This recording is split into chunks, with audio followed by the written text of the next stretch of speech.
अब भरोसे पे खरे नहीं उतरेंगे तो सवाल तो उठेंगे ना। भरोसे का नाम ही मोदी है और मोदी के नेतृत्व में 22 लाख लोगों का जीवन खराब कर दिया। भरोसे का नाम मोदी है। 22 लाख लोगों का जीवन खराब करके खड़े हैं आप यहाँ पर। आप बच्चों को मूर्ख बनाते हैं, बच्चों को मूर्ख बनाने का काम करते हैं। केजरीवाल ने जीवन छोड़ रखा है। भाजपा के जो नेता पेपर लीक में पकड़े गए वो कौन सी जेल में? जेल का नाम बताओ आप, जेल का नाम बताओ। कौन से बिहार में थे शायद आम आदमी पार्टी जो लोग पहले बिहार जिसमें दारू बेचने के चक्कर में आपके बिहार जेल में थे भाई आम आदमी पार्टी आपके शिक्षा मंत्री, आपके शराब मंत्री, आपके मुख्यमंत्री धनंजय गिरी बिहार जेल में थे। धनंजय गिरी जी सुनिए एक मिनट, मैं भी बोल लूं विनाश जी, एक मिनट।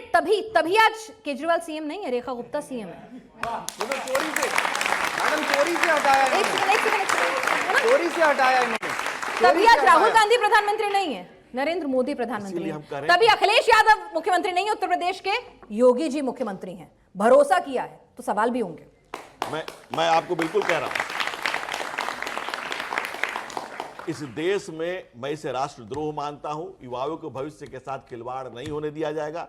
हमारी सरकार जीरो टॉलरेंस की सरकार और इसे हम बिल्कुल राष्ट्रद्रोह मानते हैं। इसी कारण सीबीआई जांच चल रही है और सीबीआई तुरंत त्वरित कार्रवाई कर रही है, लोगों को अरेस्ट किया जा रहा है। दूसरी बात, जो public examination prevention of unfair means 2024 लागू किया गया है, मैक्सिमम चीजों को लागू किया गया है जो इस बार एग्जामिनेशन में, इसलिए 5432 केंद्रों पर सुरक्षा व्यवस्था पूरी सफल रही, जिसमें आप देखेंगे डीजी एग्जाम, बायोमेट्रिक प्रकरण, एआई सीसीटीवी निगरानी, बीएल ईसीआईएल द्वारा जो मोबाइल जैमर लगाए गए थे, सब किया गया।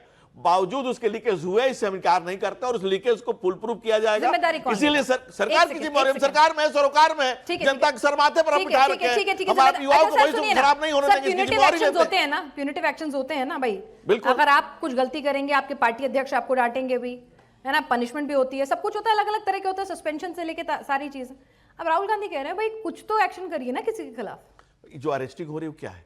अच्छा, जो अरेस्टिंग हो रही है, जो समाज के किंग पिन तक पहुंचा जा रहा है, जो अंतिम आदमी तक पहुंचा जा रहा है, जो इस तरह के कॉन्स्पिरेटर उतना पहुंचा जा रहा है।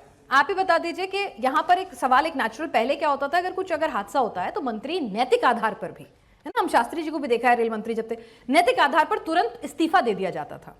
भाई एक बार हुआ, चलिए ठीक है, आपने मान लिया 2024 में हुआ, आपने करेक्टिव मेजर्स लिया। अगर दोबारा हो रहा है, आप ही की मिनिस्ट्री में हो रहा है, तो विपक्ष को ये मौका ही क्यों देना सवाल उठाने का? पिनाज आपकी बात बिल्कुल ठीक है। ये हैरत की बात है कि भारतीय लोकतंत्र में 1963-64 में कभी इस्तीफा दिया होगा, उसके बाद से आज तक कोई उदाहरण नहीं है। अगर उदाहरण दिया जाता है तो शास्त्री जी का उदाहरण दिया जाता है, उसके बाद किसी मंत्री ने नैतिक जिम्मेदारी लेके लिया तो गया होगा। नहीं, एक सेकंड, उन्होंने खुद दिया था। उन्होंने तो दिया था, चलिए वो वक्त नहीं रहा, वो नेता नहीं रहे, लेकिन लिया तो होगा। मैं उस डिटेल में जाना नहीं चाहता, पहली बात। दूसरी बात, मैं सहज मानता हूं कि अगर 2024 में हुआ था, और मैं इसमें सरकार की किसी जिम्मेदारी से बचाना नहीं चाहता, सरकार तो है, लेकिन इस 24 से लेकर 26 के बीच में लगातार संसद के बाहर या अदरवाइज कोर्ट में, क्या विपक्ष को ये नहीं थी कि लगातार वो पूछता कि क्या हो रहा है इसमें? जब ये सारे अपॉइंटमेंट हो रहे थे तब उन्होंने संसद में आवाज उठाई। आप ये बात अगर तब से उठती, एक 10 सेकंड और लूंगा, सिर्फ 10 सेकंड और। मैं एक बात बड़ी साफ सी बताना, आप लोग भी अपने सवाल तैयार रख लीजिए कि इसमें कतई कोई दिक्कत नहीं है कि सरकार की जिम्मेदारी है और सरकार इस जिम्मेदारी से नहीं बच सकती, सरकार की जिम्मेदारी है। लेकिन जो विपक्ष कह रहा है कि सड़क पे आ जाओ अरविंद केजरीवाल जैसे लोग, वो निहायत गैर जिम्मेदार है। उन 22 लाख बच्चों से सड़क पे आने को कह रहे हैं जो डॉक्टर बनने के लिए लाखों की कोचिंग फीस दे करके। ये गलत है। ठीक है सर, आपको एक राजनीतिक विश्लेषक है आप, जरा मैं समझना चाहती हूँ आपसे कि ऐसी क्या पॉलिटिक्स है। इनकी भी बात आपने बिल्कुल वाजिब की कि आपके नेपाल जैसा आंदोलन चाहते हैं, अराजकता फैलाना चाहते हैं, उसका जवाब भी इनसे लूंगी और एलओपी की जिम्मेदारी का जवाब भी मैं लूंगी। लेकिन एक सवाल आपसे हमारी समझ के लिए बता दीजिए, ये ऐसी कौन सी राजनीतिक मजबूरी है कि भाई आप, ठीक है सिस्टम फेलियर है, सिस्टम के लोगों को तो जो गलत थे, कल्प्रिट थे, उनको पकड़ के सजा दी जाएगी, लेकिन एक होता है ना कि आप एक मैसेजिंग देते हैं, पॉलिटिकल मैसेजिंग भी होती है। आप विपक्ष को मौका ही क्यों दे रहे हैं कहने का कि भाई शिक्षा मंत्री को हटाया जाए?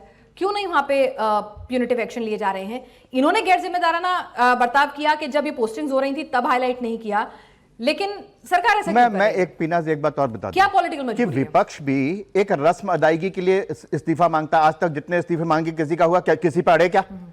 ये रस्म अदायगी कर दी, उन्होंने भी अपनी अपनी छुट्टी कर ली, अपनी छुट्टी कर ली कि हमने इस्तीफा, ये सिर्फ दिखाना चाहते हैं। और सबसे इंपॉर्टेंट बात, एक छोटी सी बात और बता दूं, यहाँ पे ये कह रहे थे विवेक साइलस, कह रहे थे समाजवादी पार्टी में, समाजवादी पार्टी के समय में ना पेपर लीक होने की जरूरत नहीं पड़ती थी। उससे पहले कल्याण सिंह की सरकार थी, उन्होंने एक कानून बनाया, नकल विरोधी कानून।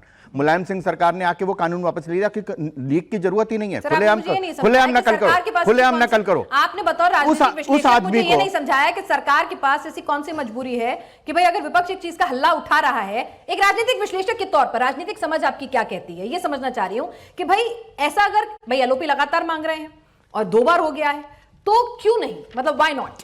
मुझे बिल्कुल साफ सी बात है कि अगर उसमें मिनिस्ट्री की और मिनिस्टर की जरा सी भी लापरवाही दिखेगी तो मुझे विश्वास है कि ये सरकार में वो मंत्री नहीं रहेंगे, बशर्ते कि ये बात हो कि उनकी है, जिम्मेदारी उनकी है।